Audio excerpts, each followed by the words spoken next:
Hello and welcome to Off the Shelf Reviews. It's Gaming Friday. I'm Gary. And I'm Iain. And we are going to take a look at Final Fantasy 15 from Square Enix, which came out on the 29th of November 2016. So, not too long ago. No. This game went through a long development hell. Yeah. It was supposed to come out on the PlayStation 3. It was supposed to be this and it was supposed to be that, and then the game was rewritten and all sorts of horrible things happened to it, and eventually Final Fantasy 15, it came out. We got it. And I'll be honest, Iain, I didn't purchase it on day one release. I was like, I saw the E3 trailers for it. Yeah. And I was like, yeah, it looks like Final Fantasy, but I'm done with Final Fantasy. I've played enough of Final Fantasy games, and it was Final Fantasy 13 that it killed it. I was done. I was just like, I don't want to play any more Final Fantasy games. I even said it when I was waiting for, I think it was Fallout 4. I was just like, I'm done with Japanese RPGs. Yeah.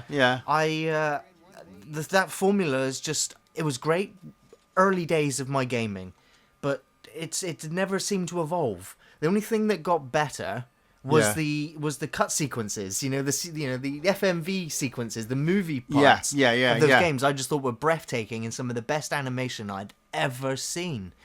And the stories that were tying those games together, I was like, it's the same story, it's the same character types, and it's just becoming less.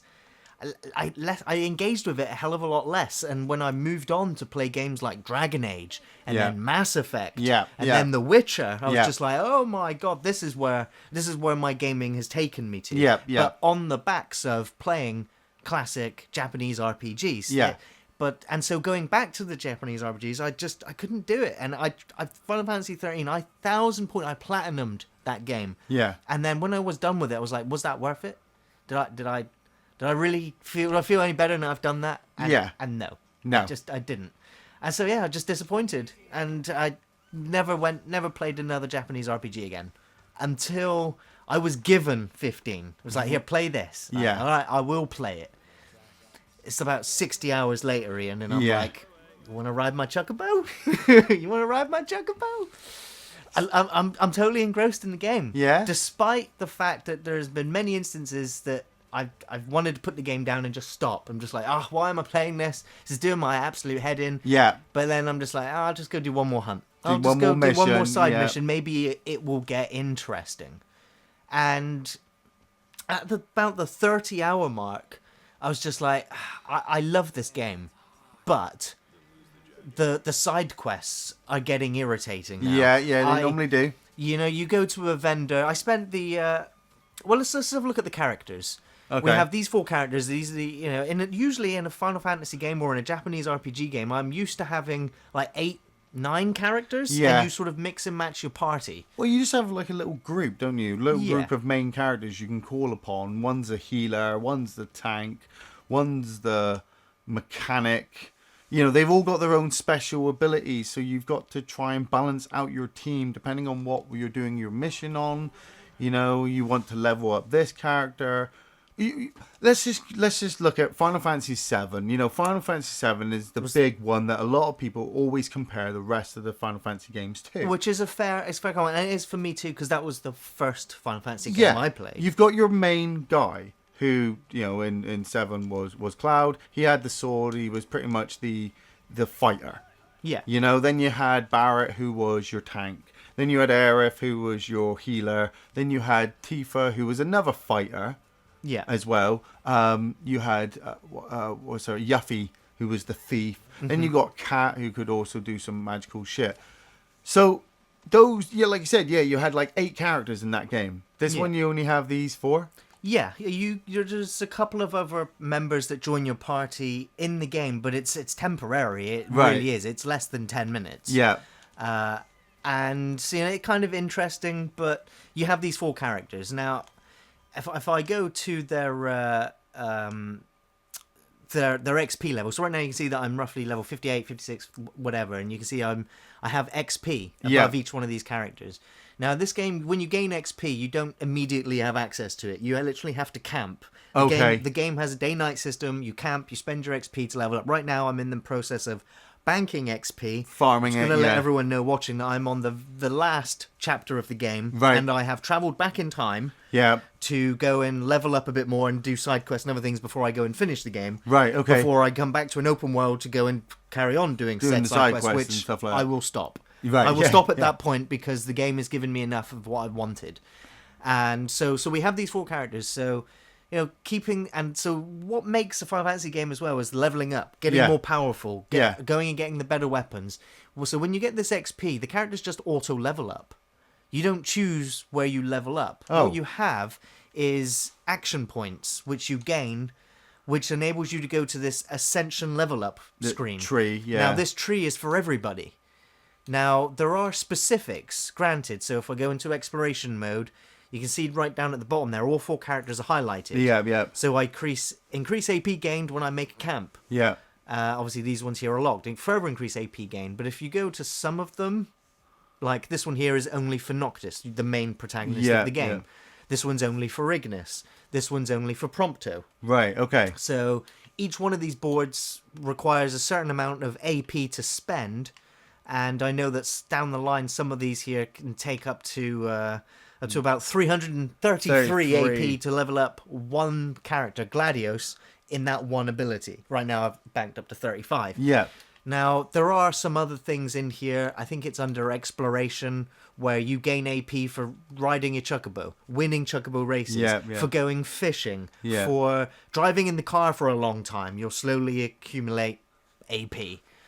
So I can gain experience for long trips in the car. Now, I gotta say, XP, when you look at that and it's, you gain XP for driving in the car, that's great. And after like a minute of driving in the car, you gain 10 XP. Or as 100 XP. It might even be 100, but I think it might be 10. Yeah. And you're like, well, what the fuck am I going to do with that 10 XP? Nothing. Like, it's not even worth it. Yeah. And so Yeah, it's you like, have to unless combo everything, don't you? You end up having to drive in your car for a really long period of time to go on another mission to fight in a particular way. Yeah. To then bank all the XP to then having to camp. Yes. Because you won't level it up. That's right. And so leveling up a lot. So say you find an exploit in the game where you go and do what you can do in the game and eat food, which gives you lots more XP. Yeah. And depending on where you camp, you can get multipliers for your XP. Right, so okay, if you camp yeah. out in the woods, so much XP. If you go into a caravan or a motel type thing, fair bit more XP. If you spend top dollar, spend 10,000 gil, which Yeah. is equivalent to about 3, maybe 4 bounty hunt missions, depending on where you are in the game. Yeah. It's quite a lot of money, but after a while, you have money coming out your ears. It doesn't really matter. So you just spend to go there, and it doubles your XP. So you power level up. Yeah. I remember going there at level 41 and walking out at like level 52, and I was like, banked a ton of XP, and then I went on and carried on with the game. So this game is huge. You know, Yeah. I'll just bring up the map. So I'm right here, and I've just been slowly traveling across this set of land, which is like a small distance on the map. Yeah. But it's a vast distance in this game. This is pretty much the entire world map. There are spoilers. You know, this game's been out for a little while now. It doesn't matter. Yeah. I'm reflecting on my experience of the game. There's a couple of other locations you go to where there's a bit of open world.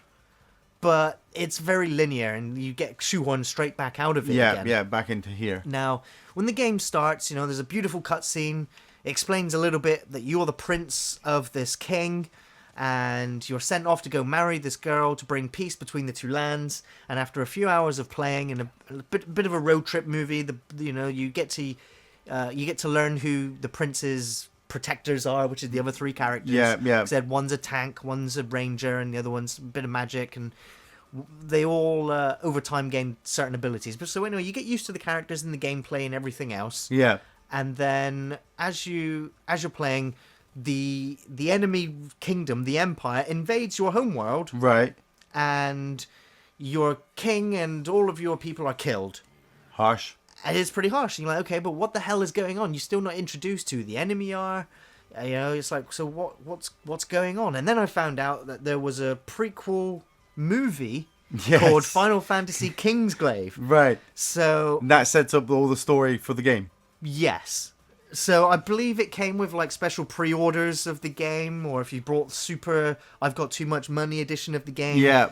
but I watched the film through other means because I found myself becoming immersed in this world, and I wanted more because the game wasn't giving it to me. So that is, it's detrimental to the game in that regard, that I had to go elsewhere to find out more about the game, despite the fact that there's only really a couple of characters in the film that are still in this game, and none of the main characters at that. But I did also enjoy the fact that Sean Bean played the king in The Kingsglaive. It was actually a fairly good movie, and it was all animated in beautiful Square Enix style animation. Great voice actors as well. I actually enjoyed it. It was a bit of a disappointing ending, but then you knew you were playing the game, so to carry on the ending. To come. Yeah. So storyline wise, then I spent, like I said, the first 30 hours of this game just doing side quests and doing monster hunts and camping and a bit of fishing, living the life of the land kind of thing. Yeah, and then I was like, okay, I'm ready for some story now, and I carried on until I got to like chapter 7 or 8, and then the game was like, hey, this is a point of no return, and I was like, okay, I'll do it, and it strung a couple of chapters together really quickly, and then it was like back into the open world, and I was like, okay, yeah, I like that, and now I was like, okay, I'm going to carry on doing some more side quests, and I got to like hour 40. And I was like, okay, now I'm ready to go do another main quest mission. And the game was like, yeah, this is another point of no return. I was like, okay, so I'll accept it. I'll go and do it. Yeah. And sorry, I'm not trying to pay attention to what the game's telling me to do. Go to that bit there. Yeah. Talk. And so I was like, okay, I'll accept this quest and carry on. And then it was chapter 8 done, chapter 9, chapter 10, chapter 11, chapter 12, chapter 13, chapter 14. And I was like, whoa, like when am I going to get back to the open world? Yeah. And there isn't. It's just once you're on that end path of the last half of the game, that is it. You play all 15 chapters right to the end. Wow. And that's it. Now, like I said earlier, I've gone back in time. Yes. And it was something that was introduced to me that to begin with, I had no understanding of what actually was going on. So I decided, because I felt like I was getting to the end of the game, I was like, I best go and check what this traveling back in time is. Yeah. And basically, the game lets you go back to the main world, open world area, and go and do all those side quests and missions as if you had not just gone and done all those main missions. Right, okay. So in a way, you have gone back in time to power level up to then at one point when I camp at a motel or a caravan to then go, right, take me back to present day. And I won't go there now for spoilers in case you haven't played this. Yeah. But the world changes. What I like about the game is that as you get attached to these characters, they do grow and change. Obviously, it takes a long time for the things to happen to them. But permanent things happen to these characters, which I like. Okay. It helps elevate the story, and it makes it feel more adult. But this game is not really adult. It is filled with, your childish Japanese RPG humor. Yes, in that regard. And there's so many things that I like about the main story that just doesn't bleed into the rest of the side quests. Yeah. Every side quest in this game is dull and unoriginal and uninspired in every way. I guess I've been spoilt with the Witcher game, especially Witcher 3, which is just the benchmark for anybody making a huge open world game for filling it with interesting content. This game does not have interesting content. It maybe if you're a die-hard Final Fantasy fan. Yeah, what's that big shadow that's flown over? It's a drop ship. He's going to drop off a bunch of soldiers. Shall we get into some combat? Get into some combat. Yeah.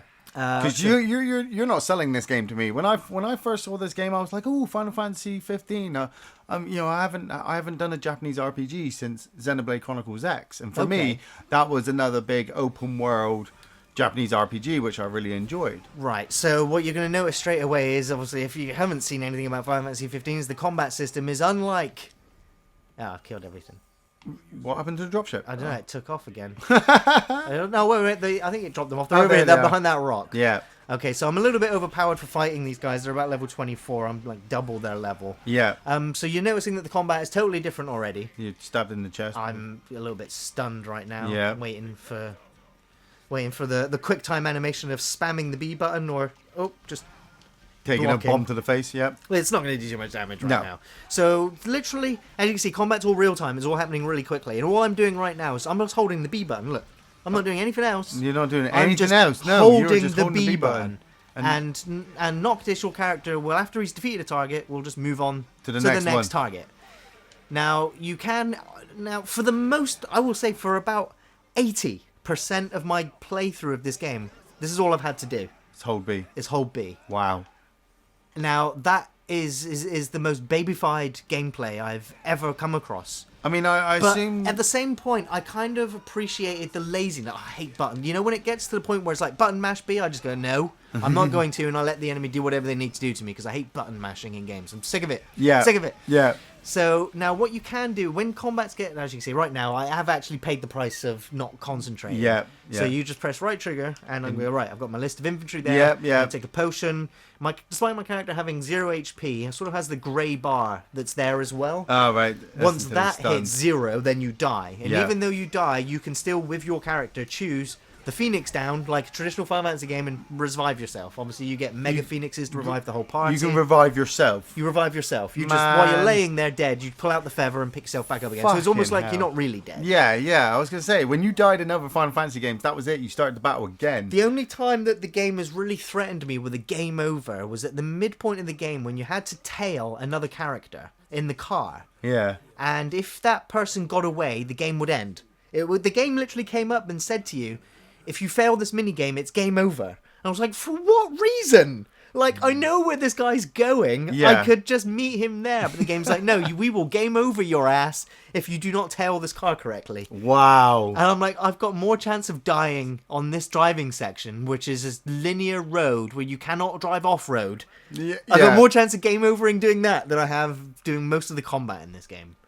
Oh, God, yeah. So, now, there is when you're fighting, you can literally just hold I can't show it to you right now. Actually, I can. Yeah. There's a button to summon enemies. Wow, so really? I'm just going to summon some enemies, and Yeah. now I'm just going to hold B. the X button. Oh, the X button. Yeah. Oh, here's a dropship. Now, the X button is auto dodge. Oh, So okay. you can just stand there and hold X, and you just dodge, dodge, dodge, dodge, dodge, dodge, dodge. You know, occasionally it won't always work, but for the most part, I can just stand there and dodge and just keep stepping out of the way. Wow. Which And you don't even have to move. I don't have to move, no. But just if you do move, you can sort of get better angling, and you will do more damage if you blindside them, which means attacking them from their weak spot. Yes, yeah. Now, you also have, if I just press the left bumper, you can see that a little green, 3 little green options will come up for each one of the characters. Depending on what skill I've selected, they'll perform it. Right now, Ignis has Libra Elementia, which is he will do an elemental damage that the enemy is weak to or prone to, and enables you just to get in there and help mop them up. So combat is pretty simple. You can also hold right bumper to lock onto your target and press Y, which is great for warp striking, just moving across the map quickly. Yeah. Now you see that ledge up there? I can hold Y and just zap up to here, look down at the battlefield, find my target, and then zip back in for maximum damage, killing him outright. So it looked really cool. Yes. But often or not, I was over-leveled or over-equipped for most of the fights, so that I was just mopping through everything. Yeah. I will be honest, I went into one dungeon when I was about level 35, Yeah. and I thought it said level 29. I was wrong. It was level 55. And I made it all the way to the boss going, this is actually pretty tough. I'm using potions and I'm using Phoenix Downs. I'm like, oh god, where has this game been? Like, the challenge is here, like nearly 35 hours into the game. It's gotten exciting. I'm dying nearly in these fights. Yeah. And then I got to the boss and then I was like, okay, shit, I can't do this. I'm dying. And I had to quit back to the entrance. And then I looked at the mission. It was 20 levels above me. And I was like, oh, fuck. That's why. But you still managed to make it to the boss. I still managed to make it to the boss before I had to run my ass out of there. Because Yeah. I did run out of potions. And then I just loaded up and was like, well, I was stupid. I just willy-nilly ran in there. Yeah. So, the baby factor of this game.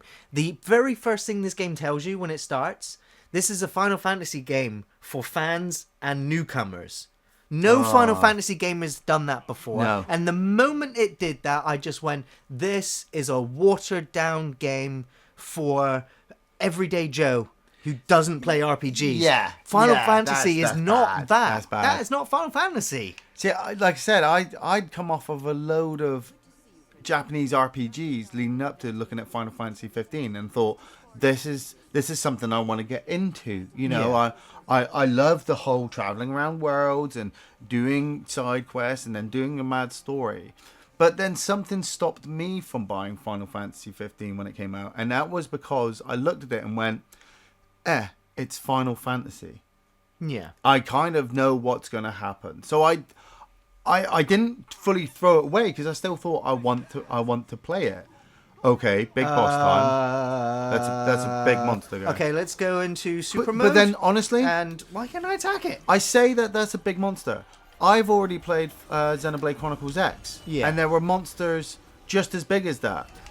I didn't fight. I could fight them out on my this feet. Thing's if I level wanted to. 99. I know. And I've never seen a level 99 I'm monster glad in this game. I'm glad we're recording this because now you get to fight it. I don't think there's going to be much fighting this. It's an Adamantoise. It's well, at least there is a lot of thank yous to Final Fantasy fans. Oh, if you flee from the moving mountain.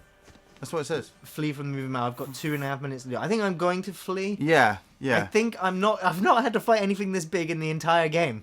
Oh my god, it's gonna hate me. But see, that's my point with the past Japanese RPGs I've played. Giant monsters like that this game's Ruby weapon. Yeah, were a common thing. So this doesn't really surprise me when I see a giant monster. But then what you just said, this is this game's Ruby weapon. Yeah. Right. Okay. Another Final Fantasy trope. Yeah. We'll just have one really big monster that they have to I'm fight. not running away from it. I'm just running around it. How do I get? You can't. Yeah. Let's have a look at the map. Yeah, I'm just gonna keep following it this way. Maybe I'll get to the end of it by next week. Are they still trying? Are your buddies still trying to fight it? I think so. So they're behind me. No. I like the fact that there's a lot of things in here that is Final Fantasy. Like, you'd expect that being a Final Fantasy game. Yeah, but it's the things that make you remember old Final Fantasy games, and the game does a good job of reminding you you're playing a Final Fantasy game, especially when you find the cactus monster, or when you fight the is it the Thornberries? What are they called? The little monks. Thornberry things, little monk things. I've forgotten what they're called. Thornberries. Yeah. When you find Yojimbo, or Bahamut. Yeah. Or Shiva. Do you fight them? Some of them you do. Some of them are. There's most of those that were like summons. Yeah. There's summons in this game, but I've only ever done it twice, and you can't just summon these things, these deities. Essentially, the game gives you a prompt only when the game decides you can summon. What's the big evil? I mean, like we said, in 7 it was the fact you had Sephiroth trying to destroy Midgar. Yeah. So what's the big evil in this? The Empire, which invades your hometown and destroys everything and kills your father of the king at the beginning of the game. And then obviously you're off to go get married, and then you need to go find her. And then basically you just need to you become the King of Kings. And I don't think I'm going to get away from this guy. You've only got 30 seconds left. Yeah. In the red bar, if you keep going left up on the map. Yeah, maybe I can. That was just this. Yeah. So you become the King of Kings, and you need to, spoilers, face off against the Empire. Right. Nothing big evil. You need to go around and collect a bunch of power to become the King of Kings and fulfill the prophecy. Oh god, that sounds so fucking boring, man. How is that a Final Fantasy evil? No, this game's, when it gets to the cutscenes and when it gets to the characters, some of it is a bit. It's a bit in your face, like when characters have character-defining moments. The game's a bit blasé about it. It doesn't go into, you're not going to get independent movie level psychology with these characters. They're just going to say how they feel and overact Japanese anime style. Right. Yeah. Okay. Yeah. Which is fine. Yeah. I'm used to that. I accept that. Yeah, but you want something new. Yes, like you said, the game tells you at the beginning this is for newcomers. Yeah, but I liked the story though, but the story in itself is only really about 3 or 4 hours of main story, in my opinion, compared to the rest of this running around exploring. Calling you Chocobo. Oh, just summoned enemies instead of calling them a Chocobo. I have found myself getting frustrated a fair amount in this game with the control scheme where A is pick up, A is mount, A is jump, B is fight, B is fight. Yeah. But often or not, I found myself. I've got the wrong quest line up here right now. Yeah, change your quest. Up to now. Now we go into the big menu selection of having to find everything and this, Yeah, well, I'm just gonna call the car over. Make sure you've leveled up all your characters and you've got enough potions and the management. That's always been cool. Management in RPG games. Yeah, there's not too much to manage. It's only every sort of 5 hours really you get a new weapon that you then just equip it. Magic in this game is a little bit different. I spent a long time not bothering with magic. I'd absorbed as much energy as I needed to. Yeah. And then a little bit later on, I was I best play around with this elemency magic and see what I can deal with it. And it was useful against some bosses. You just made sure that you had fire, blizzard, and storm, or lightning. One of each weakness type, for them, so that whatever enemy you're up against, you could just quickly go against it. Yeah. So from here when you get in the car, I always thought this guy looked like Hurley. And when he told me to go and take a photograph of an island, I was like, yeah. But at least this game has fast travel, because one of the biggest complaints about the game is you spend ages and hours literally just in the car, just driving. Yeah, gaining 10 XP an hour. Gaining 10 XP, game time hour. Yeah. And so the exploration of this game was fine for a little while, exploring the map. Going on base destroying missions was fun. There was only about 2 of those. And the majority of it was side quests. Go collect me some tomatoes. Go over there and kill this monster.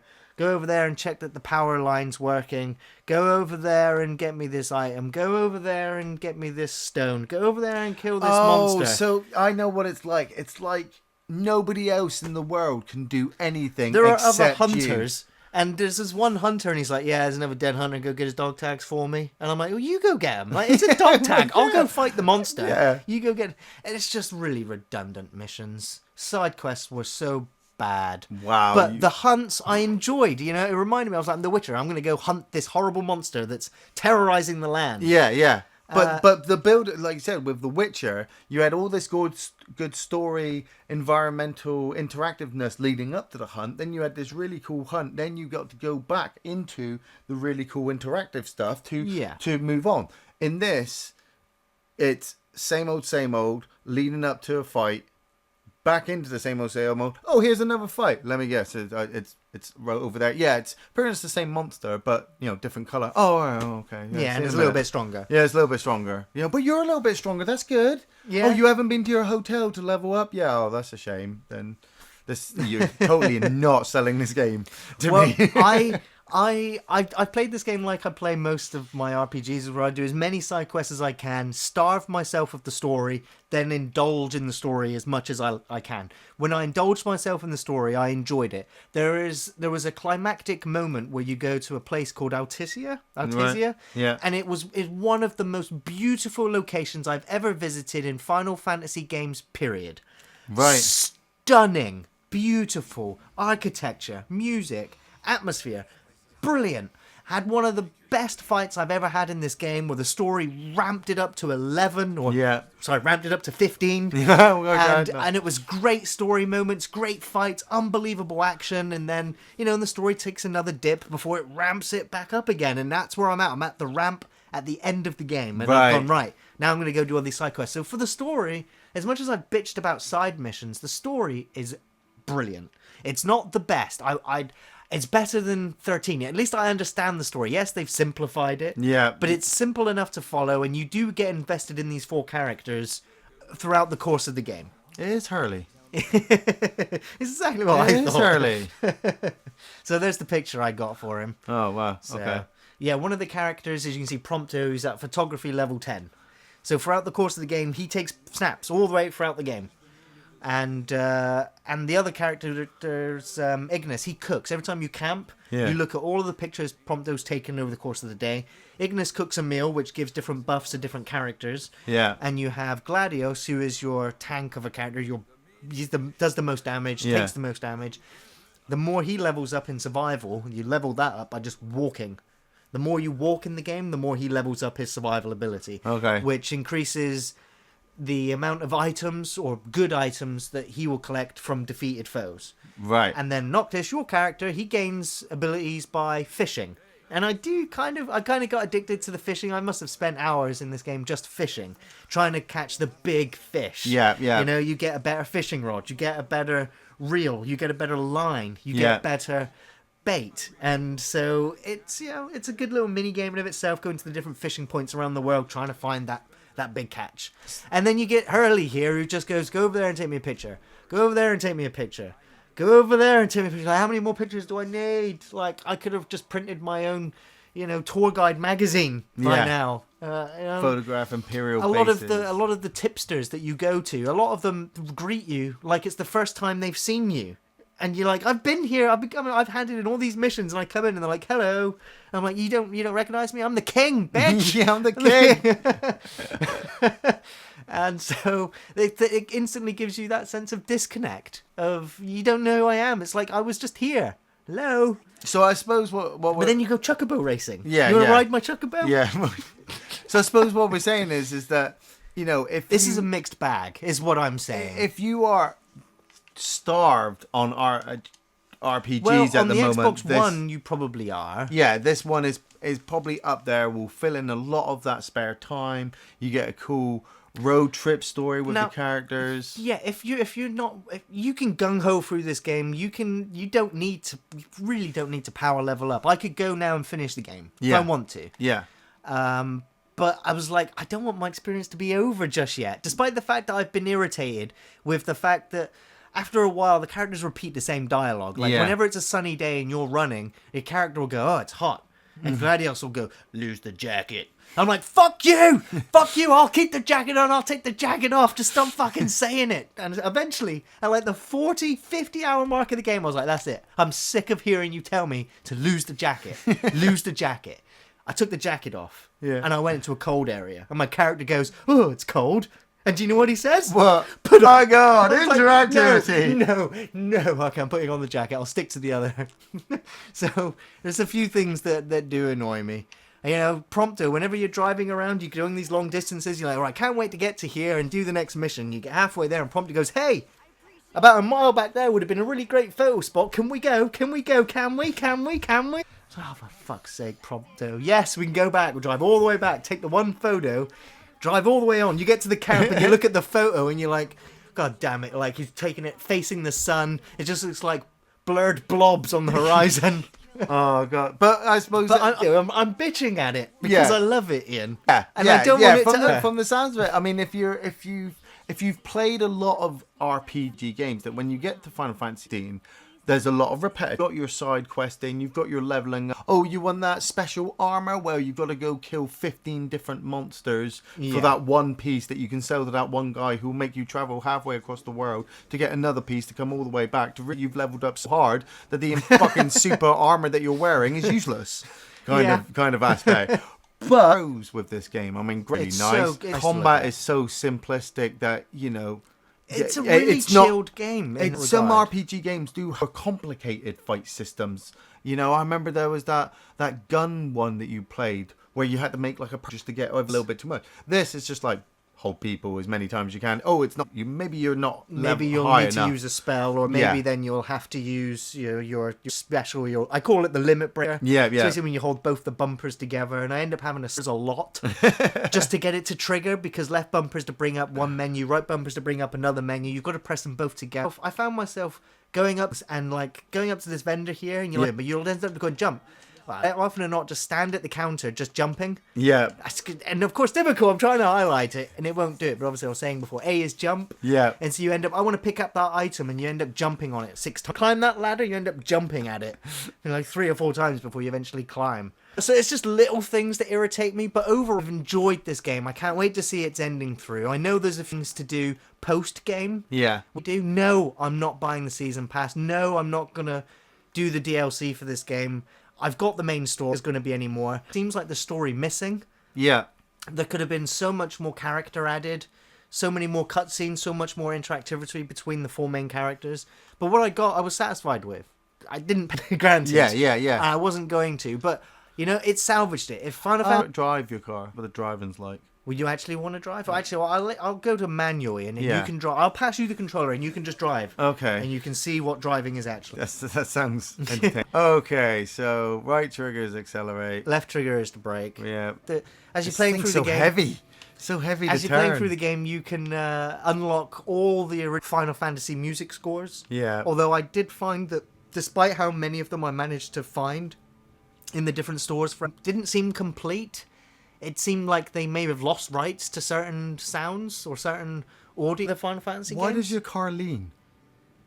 Well, just because that's what do you mean? It leans? Look, I get into one lane, Yeah. right, and then I let go of the joystick, and the car Well, is it's putting you back on the right side of the road that you need to be on. Oh yeah, Yeah. I totally forgot. that they And drive so like when that. you come to a crossing, all you then do is hold left or right. But this is That's driving. it. I'm not even turning. I'm just holding the right trigger, and the car is automatic. Yeah.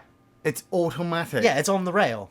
Oh my. And so, but this is where you chill out, and this is where you go. This Ignis, shouldn't be you where drive, you and you just trial. get to move I the imagine- camera around. I imagine you just you get to light up a fat Oh, one, wow, Ian, look. and just drive around. Wow.